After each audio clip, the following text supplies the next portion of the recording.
For some insight into the psychology playing out on the markets, we're joined by Cycles Research Chairman and CEO Maryam Sarubbi, live from the Vienna Stock Exchange. Thank you so much for joining us.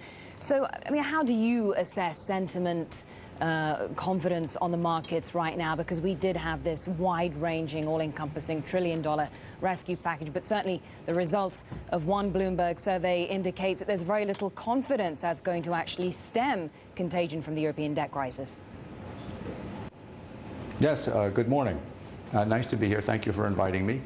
Well, on the euro, which you last discussed before we begin our piece, I would expect the euro to hit 116 here in sometime in June or July. And in fact, most lows in the euro do occur in June or July. And it is also the annual low. In other words, the seasonal low for the currency. So I think a low in the euro is not too far away. And excess pessimism is actually good. It is what creates a market bottom.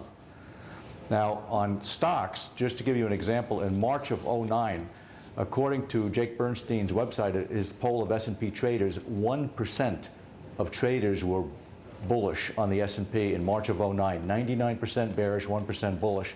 And look how far we've come.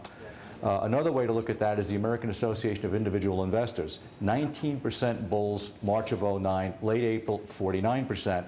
That number dropped to 30 about 2 weeks ago, and it's risen a bit here to 38.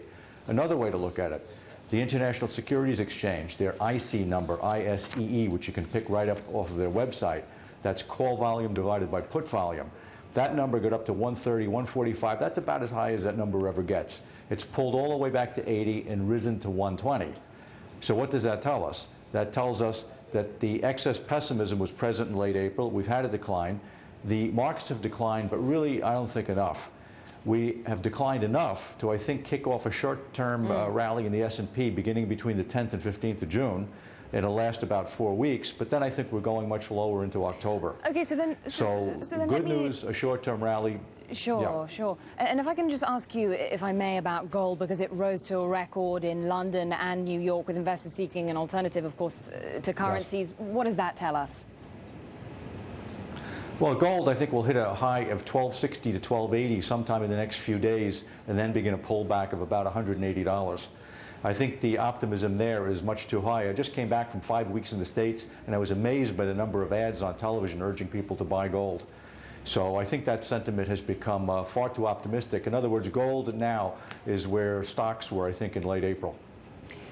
So you expect that trend to continue. Very briefly, what does that mean for equity markets? Well, equity markets, I think, will bottom between June 10th and 15th in the U.S., and we'll have about a 4-week rally. But the period on a cycles basis, which is the only way we can project into the future, from the last half of July down into October, I expect the equity decline to continue, and we should have a very firm low and a superb rally coming out of October, November. Maryam Sarubbi, thank you so much for joining us. We appreciate it.